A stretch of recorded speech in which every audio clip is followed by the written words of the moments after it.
প্রিয় ছাত্রছাত্রীরা, সামনে তোমাদের 2025 মাধ্যমিক পরীক্ষা।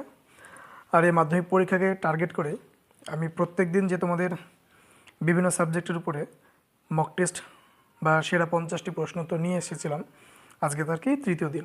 এর আগেও ইতিহাসের দুটো প্লাস ভূগোলের অনেক কটাই বাংলার বা প্লাস এমনি মক টেস্ট আছে, সেগুলো কিন্তু তোমরা দেখতে পারো। আর এই ক্লাসগুলো তোমরা যদি দেখে যাও তাহলে কি হবে, এই ক্লাস থেকে তোমরা হুবহু কমন কোশ্চেন কিন্তু কমন পাবে। এটুকু কিন্তু আমি গ্যারান্টি দিয়ে বলতে পারি। সুতরাং কোনো কোশ্চেন মিস করো না, ক্লাসটাকে একদম প্রথম থেকে শেষ অবধি দেখতে থাকো। আর অবশ্যই বন্ধুদের সঙ্গে একটু শেয়ার করে দেবে যদি একটু ভালো লাগে থাকে। ওকে, তো দেখো প্রশ্নগুলো যেগুলো আমি নিয়ে এসেছি এগুলো মেনলি কিন্তু একদম হাইলি কিন্তু এক্সাম ওরিয়েন্টেড। এমনটা নয় যে আলতু ফালতু কোনো কোশ্চেন নিয়েছি, একদম পুরো পরীক্ষাতে যেমন আসে সেরকমই কিন্তু প্রশ্ন। তো চলো বেশি দেরি করবো না, কথা বাড়াবো না, ক্লাসটা শুরু করি। দেখি না যে প্রথম প্রশ্ন কী আছে। বাঙালিরা কাদের কাছ থেকে ছানার তৈরি মিষ্টির ব্যবহার শেখে? বাঙালিরা কাদের থেকে ছানার তৈরি মিষ্টি শিখেছিল? সেটা হচ্ছে পর্তুগিজদের থেকে। আর একটা জিনিস মাথায় রাখবে যে আমরা ভারতীয়রা আলুর চাষ শিখেছিলাম কাদের কাছ থেকে? এই পর্তুগিজদের কাছ থেকে। এবং ভারতবর্ষের কোন রাজ্যে পুজোর সময় ছানার তৈরি মিষ্টি দেওয়া হয়? সেটা হবে যাবে কিন্তু আমাদের পশ্চিমবঙ্গ।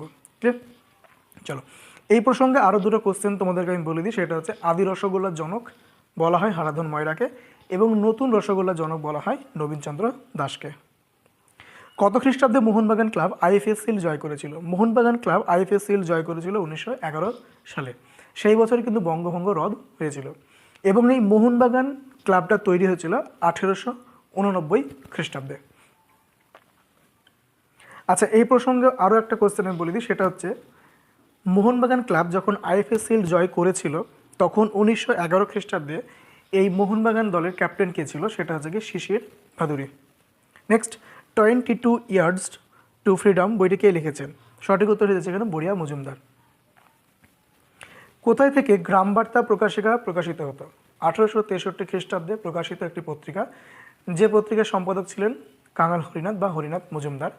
তিনি নিজেকে বাউল গানে কাঙাল বলেছিলেন এবং অবভিয়াসলি সেটা লালন ফকিরের বাউল গানে। আর এই পত্রিকাটি প্রকাশিত হতো নদিয়া জেলার কুষ্টিয়া থেকে। ঠিক আছে, ইনফরমেশনগুলো অবশ্যই একটু মনে রাখার চেষ্টা করবে। হিন্দু প্যাট্রিয়ট পত্রিকার সম্পাদক কে ছিলেন? হিন্দু প্যাট্রিয়ট পত্রিকা 1853 এবং এই পত্রিকার সম্পাদক ছিলেন কে? হরিশচন্দ্র মুখার্জি বা মুখোপাধ্যায়, যেটাই হোক না কেন।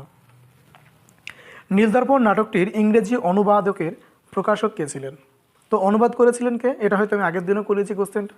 এটাকে অনুবাদ করেছিলেন মাইকেল মধুসূদন দত্ত, কিন্তু প্রকাশকের নাম যার ছিল তার নাম হচ্ছে কি রেভারেন্ড জেমস লং সাহেব। এই লং সাহেবের কিছু জরিমানা হয়েছিল, যে জরিমানার টাকাটা মিটিয়েছিলেন কে? কালীপ্রসন্ন সিংহ। কোশ্চেন নাম্বার 7, নববিধান ব্রাহ্ম সমাজকে প্রতিষ্ঠা করেছিলেন? ব্রাহ্ম সমাজের অনেকগুলো কিন্তু ভাগ হয়ে গিয়েছিল, যেমন আদি ব্রাহ্ম সমাজ, সাধারণ ব্রাহ্ম সমাজ, ভারতবর্ষীয় ব্রাহ্ম সমাজ এবং নববিধান ব্রাহ্ম সমাজ। এগুলো কিন্তু একই ডেটে হয়নি, প্রত্যেকটা ডেট কিন্তু আলাদা আলাদা।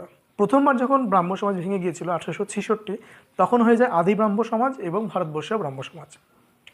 আদি ব্রাহ্ম সমাজের দায়িত্ব পেয়েছিলেন কে? দেবেন্দ্রনাথ ঠাকুর।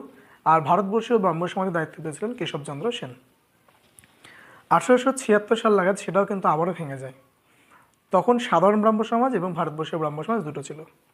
এবং পরবর্তীকালে তিনি এই কেশবচন্দ্র সেন কী করেছিলেন? আবার একটা নতুন করে ব্রাহ্ম সমাজ তৈরি করেছিলেন, যেটার নাম ছিল কি নববিধান ব্রাহ্ম সমাজ 1880 সালে। কোল বিদ্রোহ কোথায় হয়েছিল? তো কোল বিদ্রোহ হয়েছিল আমাদের ছোটনাগপুর মালভূমিতে 1831 থেকে 32 সালে। আর এই কোল বিদ্রোহ থেমে যাওয়ার পর তাদের জন্য যে এলাকাটা খুলে দেওয়া হয়েছিল তার নাম হচ্ছে কি দক্ষিণ পশ্চিম সীমান্ত এজেন্সি 1834 সালে। মুন্ডা বিদ্রোহের প্রধান নেতা কে ছিলেন? অ্যাকচুয়ালি এখানে নেতা চেয়েছেন, কিন্তু আমি প্রধান নেতাই বলছি। তো মুন্ডা বিদ্রোহের প্রধান নেতা ছিলেন বিরসা মুন্ডা। এই বিরসা মুন্ডা নিজেকে সিং বোঙা বা সূর্য ধরতি আবা বলতেন, মানে পৃথিবীর পিতা। আর তিনি ছিলেন নিজে সিং বোঙার উপাসক বা সূর্য দেবতার উপাসক ছিলেন। কোন সমাজে খুদকাঠি প্রথা প্রচলিত ছিল? খুদকাঠি প্রথা প্রচলিত ছিল মুন্ডা সমাজে। 1857 খ্রিস্টাব্দের মহাবিদ্রোহের সময় প্রথম শহীদ কে ছিলেন? 34 নম্বর ইনফ্যান্ট্রি ব্যারাকপুর, প্রথম শহীদ ছিলেন মঙ্গল পাণ্ডে। প্রথম যদি বলা হয় যে এটা শুরু হয়েছিল কোথায়, তাহলে সেটা হচ্ছে বহরমপুর। কিন্তু অ্যাকচুয়াল শুরু হয়েছিল কোথায়? ব্যারাকপুর, কিন্তু প্রকৃত সূচনা যদি বলা হয় কোথায় হয়েছিল তাহলে সেটা হয়ে যাবে কিন্তু মিরাটে 10ই মে। 57 খ্রিস্টাব্দে মহাবিদ্রোহের প্রথম শহীদ ছিলেন কে? সেটা হয়ে যাচ্ছে কি আমাদের মঙ্গল পাণ্ডে। ওকে, নেক্সট। 1857 সালের মহাবিদ্রোহকে ভারতের প্রথম স্বাধীনতা যুদ্ধ বলেছিলেন কে?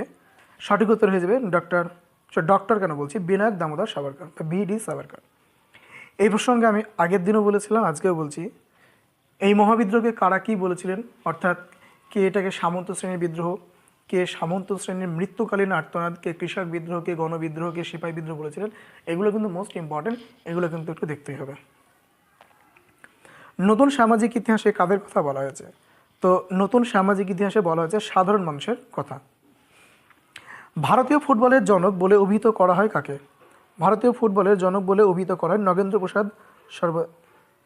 নগেন্দ্র প্রসাদ সর্বাধিকারীকে। বিপিন চন্দ্র পালের লেখা একটি বইয়ের নাম হচ্ছে কি?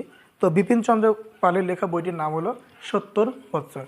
এই বইটা কিন্তু পরীক্ষার জন্য খুবই ইম্পর্টেন্ট, বইটা কিন্তু পড়বে যে এই 70 বছর বইটি থেকে আমরা ইতিহাসে কী কী উপাদান পেতে পারি এবং কী কী আমরা জানতে পারি। নেক্সট, জীবনের ঝরাপাতা কোন পত্রিকায় প্রকাশিত হয়েছিল? জীবনের ঝরাপাতা এটা লিখেছিলেন সরলা দেবী চৌধুরানী। তিনি ঠাকুরবাড়ির একজন মহিলা ছিলেন। তারই মানে বইটি নিয়মিত দেশ পত্রিকায় প্রকাশিত কিন্তু হতো। আর তাছাড়াও তিনি আরও দুটো পয়েন্ট আমি বলে দিচ্ছি, এটা দেশ পত্রিকা হবে, প্রবাসী নয়। আরও দুটো পয়েন্ট আমি এখানে বলে দিচ্ছি। তিনি লক্ষ্মীর ভাণ্ডার গড়ে তুলেছিলেন, তিনি ভারত স্ত্রী মহামণ্ডল গড়ে তুলেছিলেন, এছাড়াও তিনি শিবাজী উৎসবের অনুকরণে বাংলার বুকে প্রতাপাদিত্য উৎসব চালু করেছিলেন এবং তিনি বীরাষ্টমী ব্রতও কিন্তু প্রথম শুরু করেছিলেন। কে ভারতের পাশ্চাত্য শিক্ষাদানের পক্ষে মতবাদ প্রকাশ করেছিলেন? তো আমরা এটা জানি যে মেকলে। কলকাতা বিশ্ববিদ্যালয়ের প্রথম উপাচার্য কে ছিলেন? তো কলকাতা বিশ্ববিদ্যালয়ের প্রথম উপাচার্য ছিলেন জেমস উইলিয়াম কোলভিল। প্রথম ভারতীয় উপাচার্য ছিলেন স্যার গুরুদাস বন্দ্যোপাধ্যায় এবং স্যার আশুতোষ মুখার্জির আমলে এটা সর্বোচ্চ শিখরে কিন্তু পৌঁছেছিল।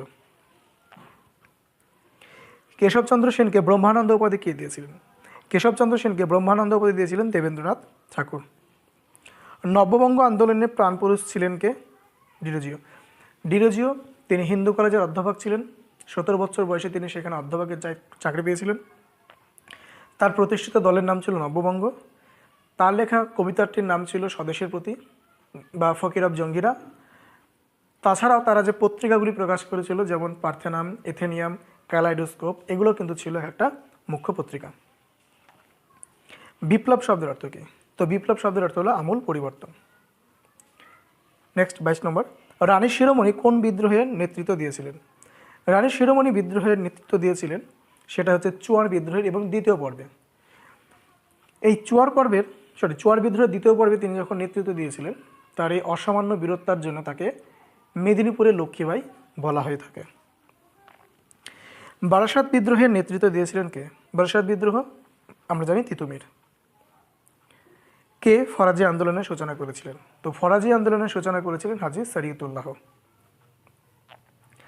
কাকে 22 গজের খেলা বলা হয়? তো আমরা এটা প্রত্যেকেই জানি, আমরা খেলেও থাকি হয়তো, যে 22 গজের খেলা বলা হয় ক্রিকেটকে। ক্রিকেটের একটি পিচ, মানে যেখানে ব্যাটসম্যান হয়তো ব্যাট করে এবং অপরদিকে যখন একজন বলার যখন বল করে, সেই যে মাঝের যে ডিস্টেন্স, সেটা যে 22 গজ। এই জন্য এই খেলাটাকে বলা হয়ে থাকে 22 গজের খেলা।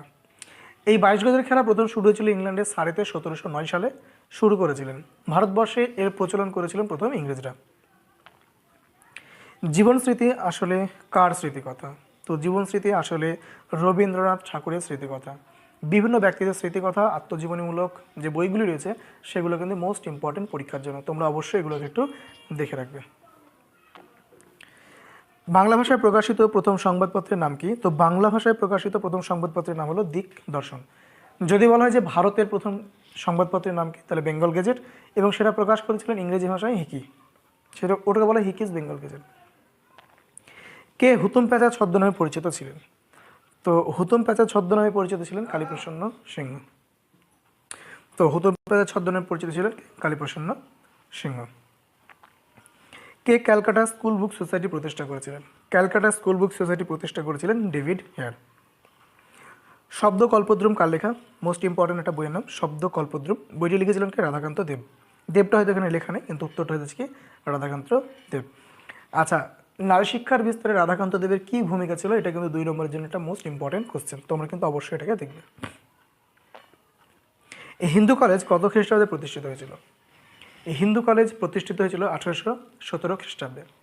আর হিন্দু কলেজ প্রতিষ্ঠায় মুখ্য ভূমিকা পালন করেছিলেন কারা? স্যার বৈদ্যনাথ মুখোপাধ্যায় এবং sir Hyde East. Sir Hyde ইস্টের নামটা কিন্তু মোস্ট ইম্পর্টেন্ট।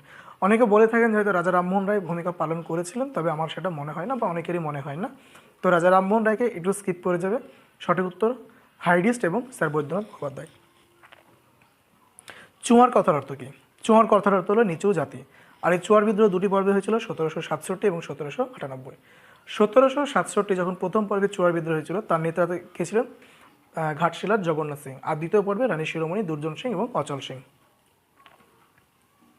ফরাজি আন্দোলনের প্রতিষ্ঠাতা কে ছিলেন? মেবি কোশ্চেনটা হয়তো আগেও ছিল, রিপিট হয়ে গেছে। তো ফরাজি আন্দোলনের প্রতিষ্ঠাতা ছিলেন হাজী শরীয়তুল্লাহ। ভিল বিদ্রোহ কোথায় হয়েছিল? ভিল বিদ্রোহ হয়েছিল পশ্চিমঘাট পার্বত্যমালা অঞ্চলে। হো বিদ্রোহের একজন নেতার নাম বলো। হো বিদ্রোহের একজন নেতা ছিলেন বুদ্ধ ভগত। ভারতের প্রথম ভাইসরয় কে ছিলেন? তো ভারতবর্ষের প্রথম ভাইসরয় ছিলেন লর্ড ক্যানিং। লর্ড ক্যানিং ছিলেন ভারতবর্ষের শেষ গভর্নর এবং প্রথম ভাইসরয়, মানে ভাইসরয়। কে 19 শতকে সভা সমিতির যুগ বলে উল্লেখ করেছেন? 19 শতকে সভা সমিতির যুগ বলেছেন ডক্টর অনিল শীল, কারণ এই সময় ভারতবর্ষের বিভিন্ন প্রান্তে বিভিন্ন সভা সমিতি গড়ে উঠেছিল এই জন্য।